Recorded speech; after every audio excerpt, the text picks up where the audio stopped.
격전으로 치닫는 우크라이나 사태 살펴보겠습니다. 강윤희 국민대 유라시아학과 교수 나오셨습니다. 어서 오십시오. 네, 안녕하세요.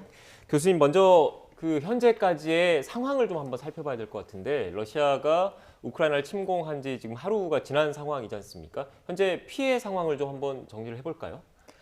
일단은 그 돈바스 지역으로 러시아군이 이제 진격해 들어갔고, 돈바스 반군이 이 돈바스 지역을 전체를 장악하기 위해서 정부군하고 치열한 전투를 하고 있는 상황이고요. 네. 그와 별도로 우크라이나 이제 후방에 해당하는 뭐 키예프라든가 하리코프, 오데사 뭐 이런 여러 지역에서 이제 러시아의 이제 폭격이 있었고, 그 폭격에 이어서 이제 러시아군이 진격했고, 지금 러시아군이 키예프 근처에까지 이미 도달해서 아마 오늘 안에 키예프가 함락되는 거 아닐까, 뭐 이런 예상을 해볼 수도 있는 그런 상황까지 와 있습니다. 예, 지금 러시아 침공으로 137명이 사망하고 300여 명이 부상한 것으로 전해지고 있는데, 사상자 중에 의료 종사자들도 포함이 됐더라고요. 그 도네스크 지역 병원 폭격에 피해를 입은 그 병원에 의료 종사자들이 포함이 된 건데, 군사 시설만 공격을 한다라는 러시아 측의 주장과 좀 배치되는 모습 아니겠습니까?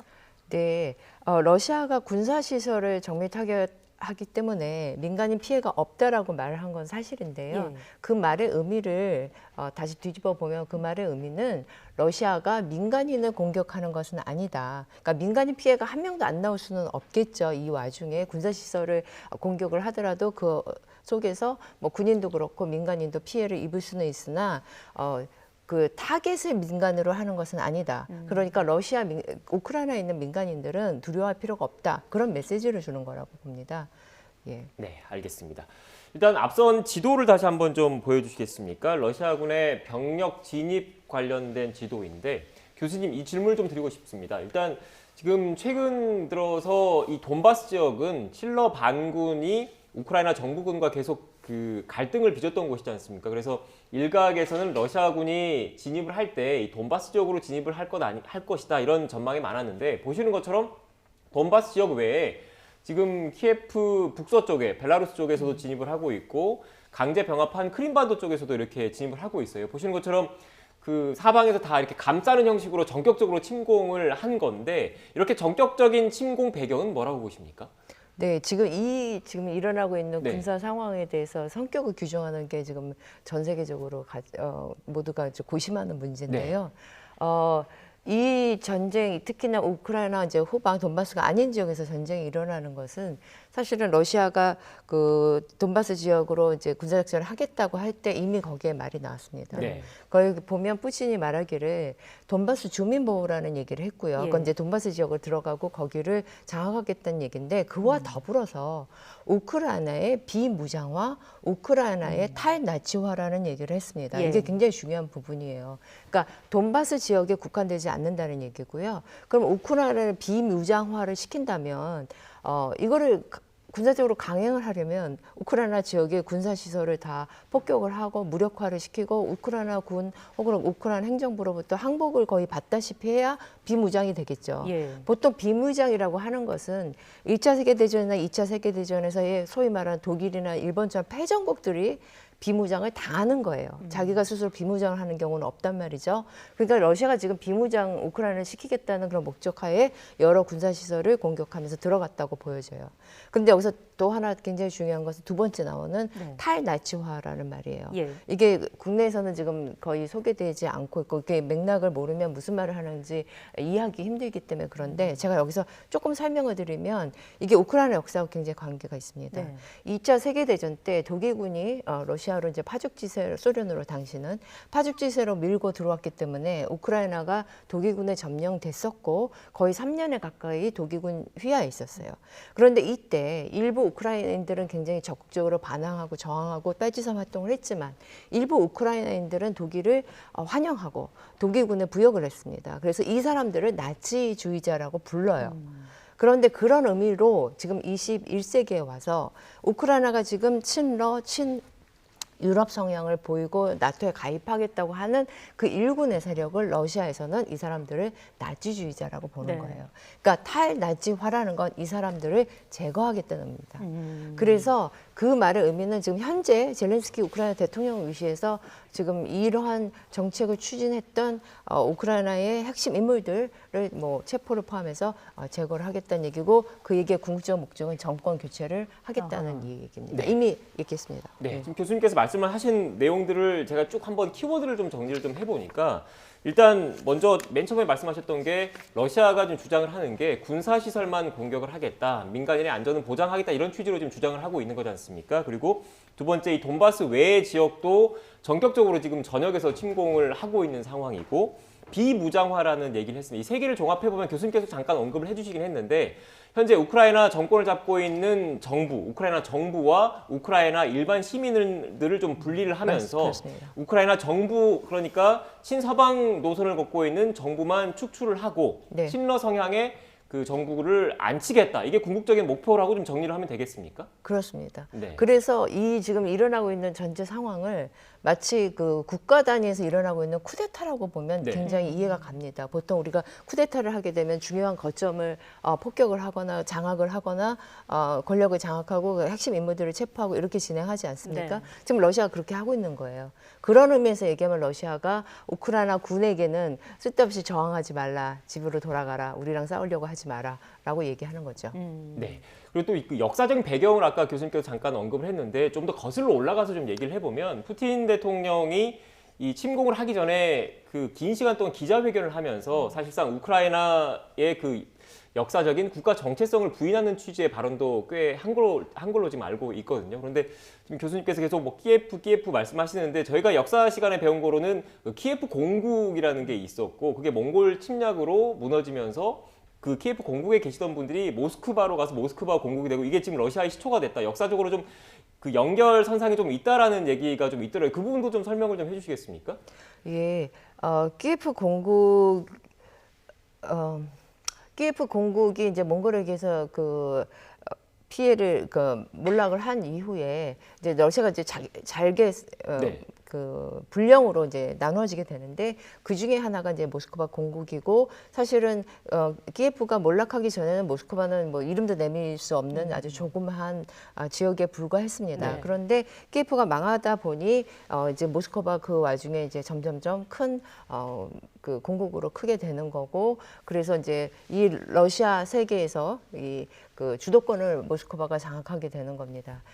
그리고 그런데 이제 흥미로운 건 뭐냐면 우크라이나 자체는 이 모스크바 이제 조금씩 커져가는 와중에 이 모스크바가 러시아로 들어오는 것은 거의 17세기에 가서야 네. 가능해집니다. 그러니까 굉장히 뒤늦게 그 모스크바 공국으로 편입이 되는 건데 그러면 그 이전에 이제 우크라이나 어떤 역사적 경험을 했느냐면 몽골 지배가 이제 끝나고 나서는 이제 폴란드, 리투아니아, 그다음에 이제 리투아니아, 폴란드가 이중 왕국이 되면서 이 리투아니아, 폴란드 이중 왕국의 지배를 받았어요. 네. 그러니까 이 우크라이나는 러시아와 달리 소위 말하는 이제 서유럽 문명에 접하고 그들 문화에 영향을 받은 경험이 있는 거죠. 그러니까 네. 우크라이나하고 러시아는 굉장히 비슷한 듯하면서도 다른 어떤 역사적 경험과 문화적 속성을 가지는 것이 사실입니다.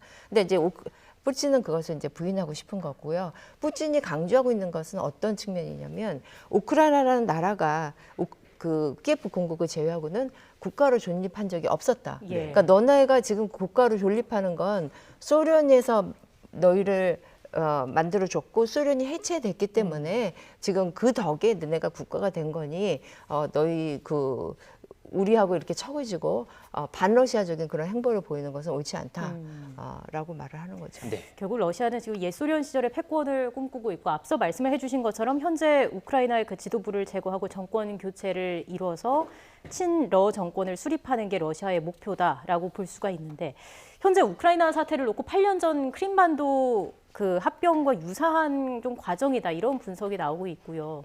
그때보다 오히려 또 상황이 심각하다 이런 우려도 있더라고요.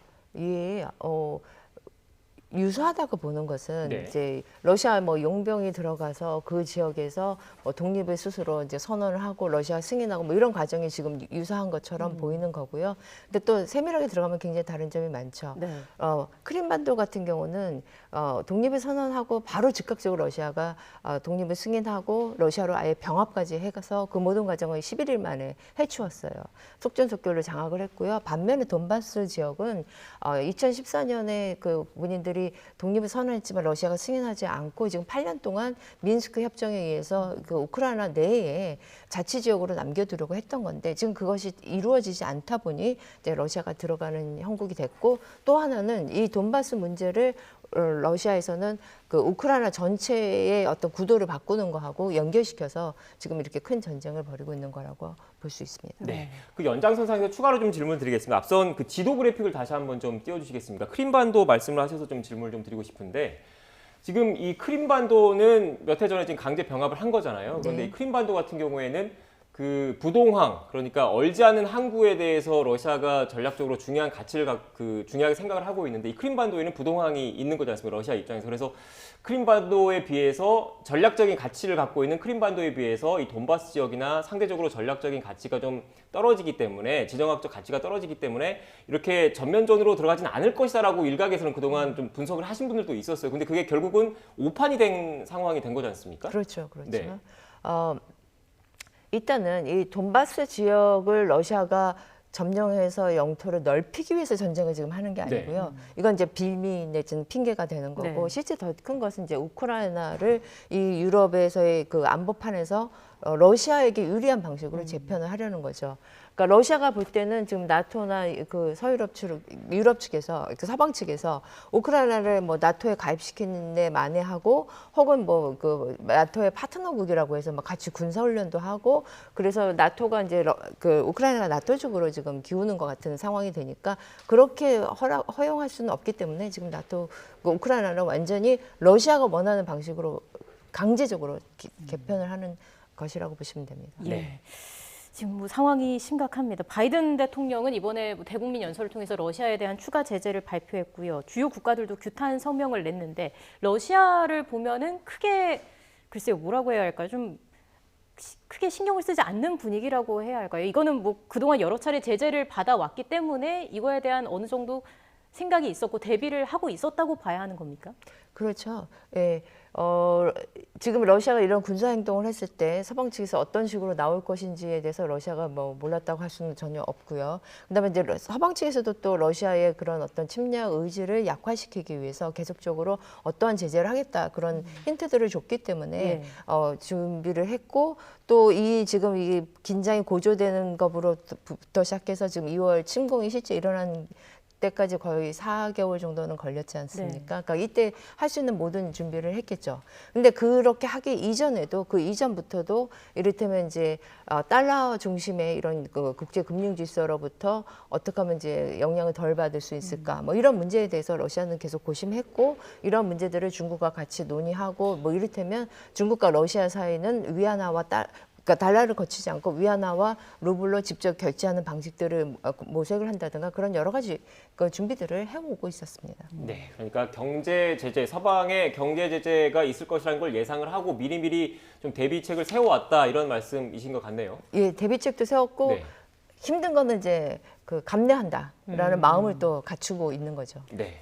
알겠습니다. 일단 경제 제재가 이루어지고 있는 상황에서 우크라이나 지금 현 정부 같은 경우에는 뭐 미국이라든지 영국이라든지 서방 국가들이 적극적으로 좀 더 지원을 해줘라 이렇게 얘기를 하면서 부다페스트 각서라는 얘기를 좀 하고 있는 것 같더라고요. 이게 부다페스트 각서라는 게 구소련 해체 이후에 우크라이나가 갖고 있던 핵무기를 해체하는 대신에 미국이나 영국 등이 좀 안전보장을 해달라 이런 취지의 각서인 겁니까? 네, 맞습니다. 소련이 이제 해체됐을 네. 때 소련의 핵무기가 벨라루스, 그다음에 우크라이나, 카자흐스탄에 있었고 러시아에 있었습니다. 벨라루스와 우크라이나에 있었던 것은 이 지역이 소위 소련이 있을 때 가장 서쪽에 가깝기 때문에 여기가 이제 전방이 되는 거죠. 네. 그래서 핵무기가 많이 있었고 카자흐스탄은 거기에 핵 시설이 있었고 핵 실험장이 있고 그런 곳이었습니다.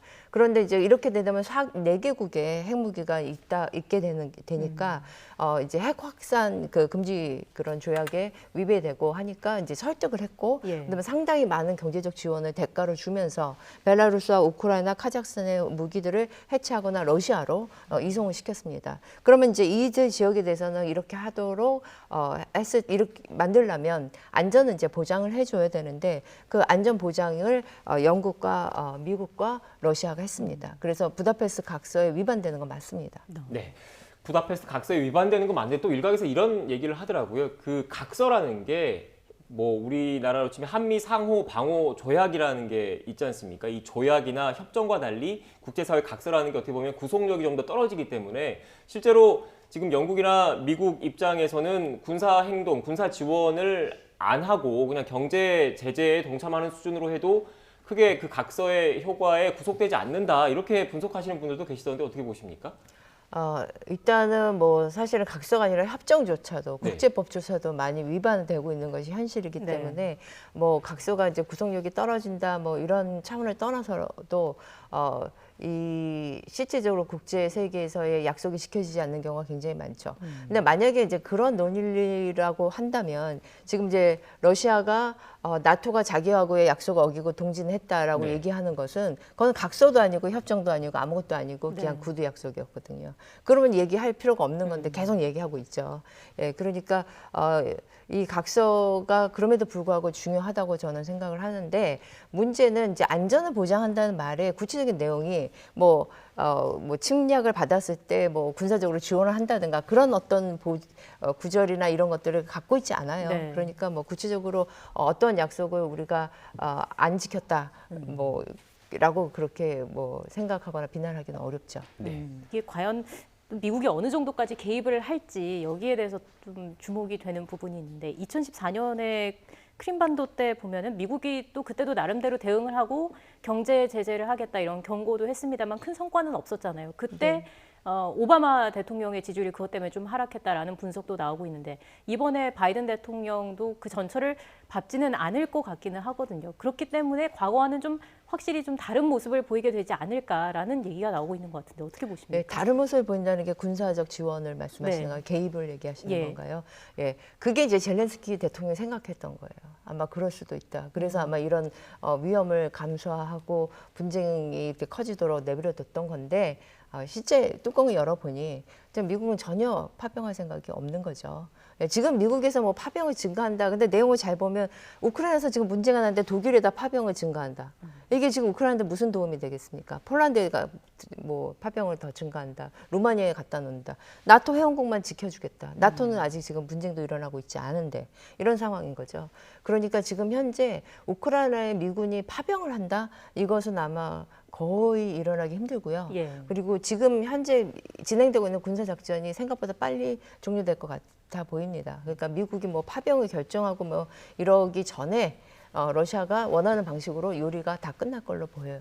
네, 지금 미국 얘기를 해서 일각에서는 또 이렇게 분석하시는 분들도 계시더라고요. 그러니까 미국 중심의 패권 질서가 쇠퇴하고 있는 것을 전적으로 보여주는 장면이다라고 얘기를 하시는 분들도 계시더라고요. 그러니까 아프가니스탄에서 그 미군이 철군하는 과정에서 보여줬던 모습들 그리고 이 러시아 우크라이나 이런 갈등 국면이 한동안 최근 들어서 좀 꽤 오래전부터 얼마 전부터 있어 왔었던 거지 않습니까? 그런데 바이든 대통령이 러시아와의 직접 미군과 러시아군이 총부리를 겨눈 일은 없을 것이다. 그거는 세계대전으로 가는 일이기 때문에 그런 취지의 발언을 했어요. 그래서 그게 결국 그 푸틴 대통령 입장에서는 우크라이나를 침공을 하더라도 미군이 직접적으로 군사 개입은 하지 않을 것이다라는 생각을 갖게 하고 이렇게 전격적으로 침공을 감행하게 한 것 아니냐 이렇게 좀 분석하시는 분들도 계시던데 어떻게 보십니까? 쉽게 해서 미국이 파병을 하겠다고 얘기했으면 러시아가 침공을 안 했을 텐데 뭐 그런 류의 얘기인데 그거는 너무 가정이 네. 그러니까 if가 너무 많은 얘기고요. 파병을 하겠다고 바이든이 얘기했으면 지금 이 상황에 자기가 한 말 때문에 파병을 해야만 됐으면 더 심각한 문제가 일어났을 수 있고 그러면 궁극적으로 뭐 우크라이나가 잠시 안도를 하면서 감사할지는 모르지만 미국 내부에서도 아마 비판 여론이 굉장히 거세질 것이고 이 전쟁이 확전된다고 하면 굉장히 역사적 오판을 한 사람으로 또 남을 수도 있는 상황이고 그러니까 바이든 입장에서도 도와는 주고 싶으나 그러나 파병을 쉽게 할 수는 없고 네. 그리고 파병을 쉽게 할 수 없다는 거를 말할 수밖에 없는 입장이 있고 또 그 대부분의 국가 지도자들 그렇듯이 국내 정치적 측면이 있고 국제적인 그런 측면이 있지 않습니까? 그러니까 파병을 한다고 말했을 때 우크라이나는 기뻐하겠지만 미국 국민들은 굉장히 불만에 찰 거고, 그러니까 그런 입장에서 우크라이나가 원하는 그런 말들을 쉽게 할 수는 없는 거라고 봅니다. 네. 우리의 대응도 좀 얘기를 해봐야 될 것 같습니다. 우리나라가 어느 정도까지 좀 개입을 할 수 있을 것으로 보십니까? 최소한으로 그냥 그 국제사회에 동조해서 따라가는 정도로 가시면 좋을 것 같습니다. 제 개인적인 생각은. 저희가 의외로 러시아하고 경제협력을 굉장히 잘해왔어요. 예. 그리고 러시아와의 관계에서 어떤 정치적인 그런 문제들을 이슈화하기보다는 실리적인 그런 경제 외교를 굉장히 잘해왔고 그런 의미에서 이번 그 사태는 그동안 이제 러시아의 경제협력 을 위시해서 러시아의 관계를 돈독히 하려던 많은 사람들의 노력에 비추어 볼 때 굉장히 안타까운 일이고요. 그래서 너무 이제 앞서가지는 마시고 네. 최소한으로 그 국제사회에 동조하는 그런 수준에서 갔으면 하는 것이 저의 바람입니다. 네, 그러니까 지금 뭐 청와대도 그렇고 정부에서 입장을 내놓은 게 있지 않습니까? 그러니까 네. 그 전쟁 그리고 무력 사용에 대해서 반대하고 국제사회 제재에 동참하겠다는 취지 얘기를 했는데 네네. 이런 그 전쟁에 반대한다는 원론적인 주장의 그 취지에 공감을 하면서 네네. 최소한도로 실리도 챙겨야 된다 이런 말씀이신 거죠? 그렇죠. 네. 네. 알겠습니다. 일단 뭐 지금 또 현지에 우리 교민분들이 또 좀 남아 계신 걸로 알고 있는데 일단 현재 상황에서는 최대한도로 설득을 해서 이렇게 그 우크라이나 밖으로 나오실 수 있게 하는 게 가장 최선의 방법이겠죠? 근데 그게 이제 네. 그 현지 상황을 제가 정확히는 몰라서 네. 말씀드리기 어려운데 일단 항공으로 지금 우크라이나를 탈출하는 거 거의 불가능하다고 예. 얘기하고 그러면 이제 뭐 버스나 이런 걸로 해야 되는데 사실은 그게 더 현명한 건지 그러니까 지금 어떤 상황인지 저도 정확히는 모르겠습니다. 그리고 그분들이 뭐 사실은 탈출을 하려면 조금 더 이전에 하셨으면 좋았을 텐데 지금은 이제 갈수록 어려워질 상황이 어려운 것 같습니다. 네.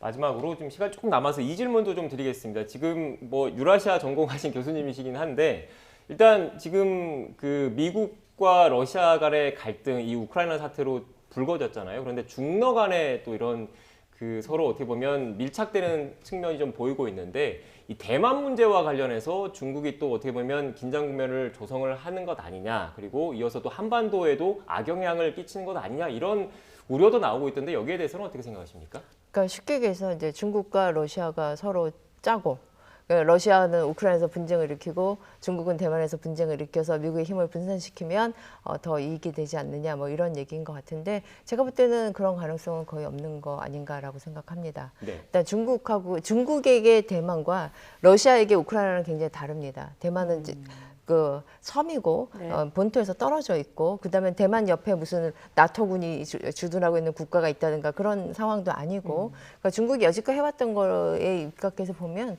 대만 문제를 뭐 군사적으로 마치 러시아가 우크라이나 하듯이 그렇게 급격하게 그런 어떤 급진적인 어떤 변화를 추구해야 될 이유가 없다고 보여지고요. 더군다나 지금 글로벌 그 경제가 굉장히 요동치는 상황에 중국까지 대만 문제를 일으켜서 이제 그 혼란을 일으킨다면 아마 지금 세계 경제가 뭐 그 엄청난 타격을 받게 되기 때문에 그렇게까지 갈 것 같지는 않습니다. 네, 알겠습니다. 일단 뭐 전쟁이 발생하면 뭐 군인뿐만 아니라 민간인 인명 피해도 발생하고 또 경제적으로도 여러 그 피해가 발생하기 때문에 아무쪼록 외교적인 해법, 외교적인 타협책을 하루 속히 뭐 마련했으면 하는 바람을 가져봅니다. 지금까지 강윤희 국민대 유라시아학과 교수와 함께 우크라이나 사태와 관련해서 진단해봤습니다. 오늘 말씀 고맙습니다. 고맙습니다. 네, 감사합니다.